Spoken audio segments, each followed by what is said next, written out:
Eu vou inverter um pouco aqui a ordem e começar exatamente por onde concluiu a senadora Gleisi. Eu quero mesmo que rapidamente fazer aqui prestar aqui minhas homenagens a Fidel Castro, alguém que foi muito importante não para Cuba, muito menos para a América Latina, mas importante para o mundo inteiro. Alguém que, ao lado de toda uma gente, de todo um povo, de uma pequena ilha, resistiu e iniciou a construção de uma sociedade diferente, uma sociedade soberana, uma sociedade independente, que, infelizmente, muitos ainda gostam, equivocadamente, de classificá-la como a ilha da ditadura de Fidel, o que não é verdade. Basta conhecer qual é a legislação política eleitoral de Cuba, seu presidente. Eu acho que New York Times, nem mesmo New York Times, teve como deixar de reconhecer a seguinte questão, dizendo que com tanto isolamento, com tanta maldade que se cometeu e se comete ainda durante anos e anos contra o regime de Cuba, aquele país vem se sustentando e certamente não se sustenta à base da força ou à base da violência, mas se sustenta à base de muita coragem e envolvimento da maioria do povo cubano, seu presidente. Então, eu quero aqui, desde já, encaminharei à mesa uma nota de solidariedade, uma moção de solidariedade. Senhor presidente, solicito nesse momento que seja incluído nos anais dessa casa a nota de meu partido, PCdoB, a nota da União Brasileira de Mulheres, que eu considero fenomenal, porque a UBM, senador Regufe, procura analisar esse aspecto sob o ponto de vista da libertação das mulheres. As mulheres cubanas hoje não apenas estão presentes nos espaços de poder igualmente, de forma igualitária em relação aos homens, mas as mulheres cubanas têm direitos, desfrutam de direitos como em nenhum outro país do nosso continente, não é? Então, é a revolução dentro da própria revolução, porque para acabar com a opressão da mulher pelo homem, é necessário acabar também com a própria opressão do homem pelo homem. Sem dúvida nenhuma, é a mulher que mais sofre, assim como outros segmentos, os negros, nesse sistema perverso que é o sistema capitalista, não é? Então, a nota da UBM mostra com muita clareza a conquista das mulheres cubanas. E já que estamos falando em questão social, não posso deixar de abordar a morte de Fidel Castro, que, claro, tem uma repercussão mundial. Eu tive, em 1985, senador Paulo Paim, o privilégio de ter a oportunidade, a convite do então ministro da Justiça, Paulo Brossard de Souza Pinto, de visitar Cuba. Era um convite oficial do ministro da Justiça cubano e eu participei da comitiva do ministro Brossard, na qual integravam ninguém mais, ninguém menos do que Raimundo Faoro, um dos mais renomados juristas, autores de obras especializadas, gaúcho, e Cláudio Abramo, um jornalista emérito, muito vinculado aos direitos humanos. E qual era o interesse que, naquele momento, se tentava buscar lá naquela visita? Raimundo Faoro, um homem que continuava do mesmo lado, em defesa dos direitos humanos, e o próprio Cláudio Abramo, ver a situação dos presos políticos em Cuba ou da possível situação dos opositores ao regime que estavam presos. Evidentemente que essa matéria não pôde entrar na pauta porque Fidel entrou no evento, claro, sempre naquele mistério, estava muito vigoroso fisicamente, e entrou depois que a reunião era um jantar, já tinha começado, ele, uma pessoa muito boa de prosa que era, chegou e apresentou, todos foram apresentados ao comandante Castro, e ele olha para o ministro da Justiça, Paulo Brossard, e faz a pergunta que ele pretendia encaminhar a conversa. Em espanhol, claro, disse: "Usted es eu sei que você é um ganadeiro." Ele fez a pergunta: "Eu sei que o senhor é um fazendeiro." Brossard tinha fazendas no município de Bagé, no Rio Grande do Sul. E, quando ele disse isso, o ministro respondeu: sim, sou um criador de gado, tenho uma propriedade lá em Bagé, meu filho cuida.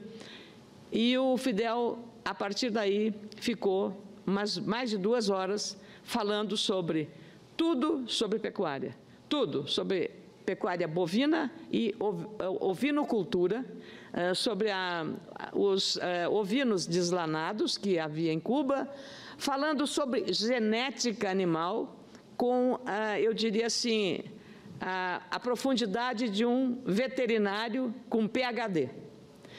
Depois ele mudou o assunto e começou a falar sobre o avião Brasília que havia nos levado lá. Sabia talvez mais sobre o avião Brasília, senador Regufe, do que qualquer engenheiro mecânico de aeronáutica, de aeroespacial. Ele sabia tudo, quanto consumia de combustível do avião, que era muito interessante para ser usado em Cuba. Ou seja, não interessava as questões políticas sobre os aspectos. Então, ele conduziu ali todas essas matérias. Falou sobre vacinas, que Cuba produzia vacinas.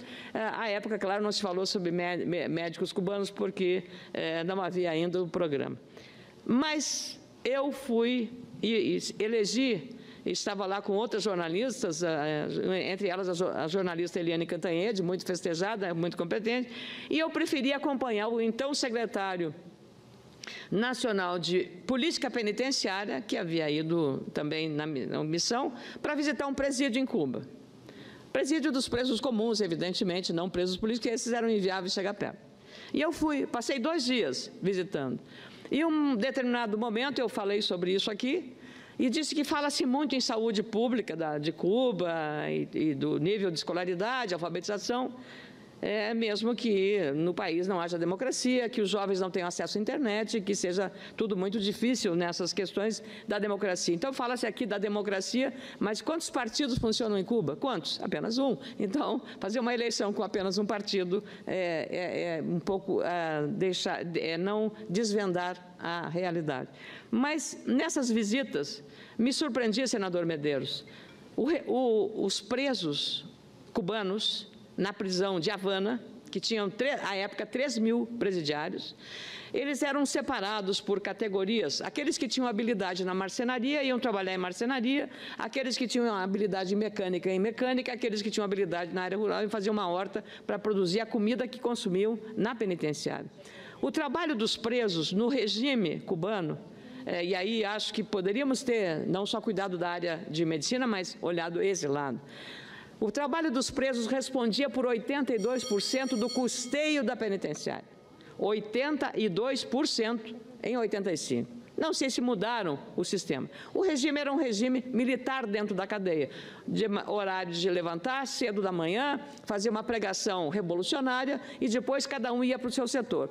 Aqueles produtos, vassouras, cadeiras, objetos que produziam na área da marcenaria, eram vendidos e a receita revertia em favor do custeio da penitenciária.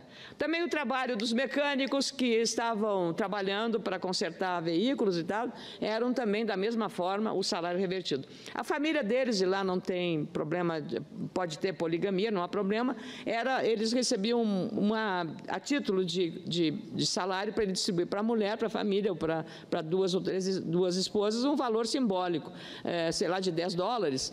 E me pareceu, visitamos então uma unidade, um pavilhão, uma disciplina bastante rigorosa, eu diria mais que o regime diferenciado de disciplina, RDD, aqui que existe nos presídios no Brasil, em que o presidiário tinha uma televisão naquele pavilhão, as camas todas arrumadas e tudo, e se depois das 10 horas fizessem barulho, era dado um castigo coletivo, tirado da televisão.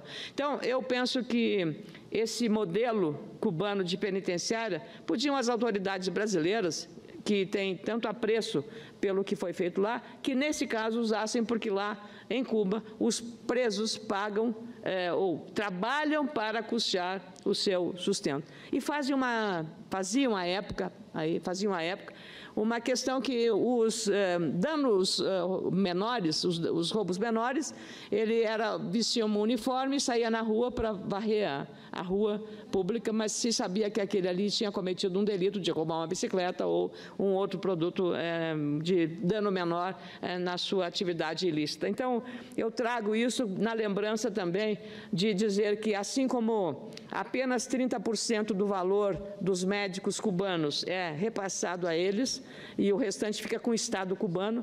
A jogadora Ana Paula, do nosso esporte, que jogou com a seleção cubana, ouvia das jogadoras cubanas uma declaração, para mim, quando se fala na questão do empoderamento das mulheres pelo regime cubano, eu penso, imagine, as campeãs do vôlei contavam para as campeãs brasileiras, a Ana Paula do vôlei, aqui lembrando o que as cubanas contavam sobre Fidel. Uma delas, ele ficava com 100% do valor do prêmio dado às jogadoras nos torneios internacionais todos. Então, veja só, isso é valorizar as mulheres? Essa é a indagação que eu deixo. De qualquer modo, encerra-se um ciclo e o que se deseja é que a morte de Fidel traga ao povo cubano, especialmente às novas gerações, a perspectiva da redemocratização do país, porque é importante a inclusão e a igualdade, mas mais importante é a liberdade. Obrigada, senador Paim.